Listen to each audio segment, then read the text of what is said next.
Hello, good afternoon VC. This is Headbanging Zulu here, Steve. This is about the 8th outtake. Hopefully I can get it right this time. It's been murder making this film today because the lighting has been really bad. What happens is it's like a solar eclipse. 1 minute you're recording, the next it just goes black and you can't see me or anything I hold up. I just hope I can get it right this time. But the topic of today's offering is a seal and reveal of a Slayer album. And I've already took the cellophane off in a previous outtake, but the album I want to look at today is this album, Show No Mercy. This was the very first Slayer album, 1983, and it's a cracking album. It's a very good album. When you look at Slayer, we look at a lot of their stuff. And I'm going to show you some of my Slayer collection. Just before I do it, when you look at Slayer, the sort of music we look at is this album, South of Heaven. This is a seminal Slayer album. We also look at this album, Rain in Blood. It's alright, sorry about that. I thought the light had gone on me again. Rain in Blood. And that is a seminal album as well. But my favourite Slayer album of all time is none of the three, i.e. the one I'm going to reveal, and them two. If I had only a choice, I was allowed to listen to one Slayer CD, this is mine, Seasons of the Abyss. I absolutely love this CD. It's got a cracking intro, War Ensemble, and it's got other tracks. Another famous concert track they always play is Dead Skin Mask. That track was written about a guy in Wisconsin by the name of Ed Gaines. If you want to know more about Mr. Gaines, please Google it. I'm not going into details because that sort of content's not appropriate for this channel. I don't want to talk about that sort of stuff. But anyway, that's my 3 Slayer picks. I also own these 2 albums as well. God Hates Us All. I believe they had to change the cover of this album because it was very controversial. But apparently, if I remember the story, Kerry was in a car and he was in Los Angeles freeway, and he was stuck in a traffic jam, and he saw a sign saying God loves us all, and this is how basically he came up with this CD. He sort of turned it over, and that's how that came about. But also I own this one, which was Divine Intervention. This is definitely not as good as those other ones I've held up, but it's still a good CD. I'm just trying to see what date this was issued.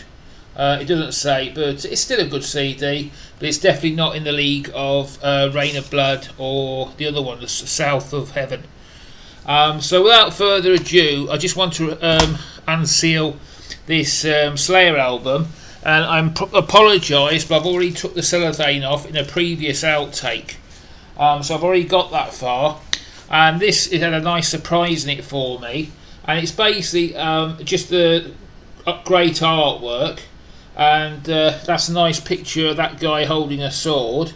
You've got a picture of the band on the back, as you do with all these albums. You've got Kerry King, that was a guy who was held in a traffic jam. And I couldn't remember his second name.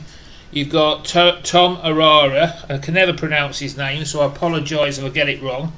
You've got Jeff Hanneman, who I believe is no longer with us. And you've got Dave Lombardo on drums. He's also played for bands like Suicidal Tendencies as well. But I've already took the cellophane off, so I won't do that bit. The first thing that jumped out at me, you get a poster. Slayer are always generous when it comes to giveaways. And I couldn't believe when I got this, I actually get a poster with it. This might get framed, I don't know yet. But usually I just leave them in the records. It's got like a bigger, it's probably a bigger version of what's actually on the, is that the right way? No, that's the wrong way around, sorry. That's a poster I've got with it. It's cracking artwork again. I might put that in my auntie's house, that'll give her a heart attack. And you've got that bit on the back as well. All in all, it's just a nice little giveaway. I love it when bands do that, they give something away to their fans. It just sort of makes the thing worth it. Another thing we get with it, obviously we get the record itself. and that's on the Metal Blade. It's a black vinyl. It's on the Metal Blade label, and it's on 33 revolutions per minute. Bet you would have never guessed that. But also you get the lyric sheet as well, which is another great thing. We've got more pictures of the band in action, and all the lyrics of the songs, and also people who wrote them, like Hanneman King wrote "Evil Has No Boundaries" and all this stuff. And you get all the thank you very much, Mum and Dad, and all this stuff, and all the thank you. On the whole, I'm really pleased I've done this Unseal and Reveal, because this is one album I've been dying to play, and I did nearly crack it open one night because I desperately wanted to hear it again, because I haven't listened to it for probably about 10-15 years, maybe longer than that. Because as I say, whenever I play a Slayer album, it's always Seasons. That's my first album I go to. Anyway, thank you for indulging me again, VC. Everybody's making some really, really good videos at the moment, and I'm really enjoying them. I should be making a few myself this weekend. This video is a lot later than I intended it, because what it is the lighting problems I'm having. If you can see, it's starting to go a bit dark now. I can see it where the lamp is above me. It is starting to go dark again, so it looks like I got it in the right time. Anyway, I'd like to give everybody a good shout out, and spread the love, and just keep on loving each other. This is Steve signing off. Take care, bye.